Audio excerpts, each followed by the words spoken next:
about when it comes to the human hidden? The CBC's Neil McDonald reports. It would be hard, really, to imagine more respectful images, wrapped in patriotic cloth, silent and powerful conveyances of sacrifice, and the Pentagon wants them suppressed. It's official U.S. policy. Images of soldiers returning home in coffins are to be kept from public view. The Pentagon says it's a matter of respect for the families, although some suspect it's also a matter of keeping the brutal truth of what's happening from the American public. The idea that they're essentially snuck back into the country under the cover of night so no one can see that their casket has arrived, I just think is wrong. Actually, the pictures were taken by the military itself and released to this free speech website under the Access to Information law. A mistake, says the Pentagon. A brief glimpse of reality, say journalists.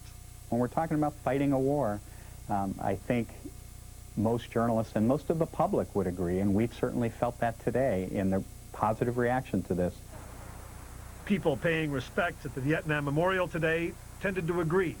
I think it's very moving, and I think it makes it very real. These are brave people who have given their life for the country, and they should be acknowledged.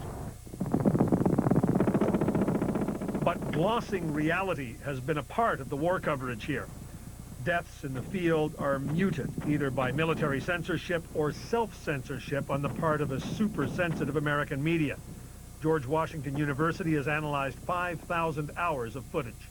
We are startled at one of our findings, and that is that it was largely a bloodless war, meaning that all of that firepower, all of the deaths that were so clearly there, were very rarely depicted on American media.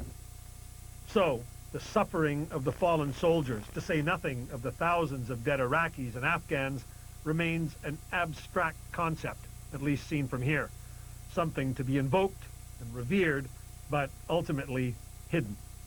Neil McDonald, CBC News. Hero, confirming his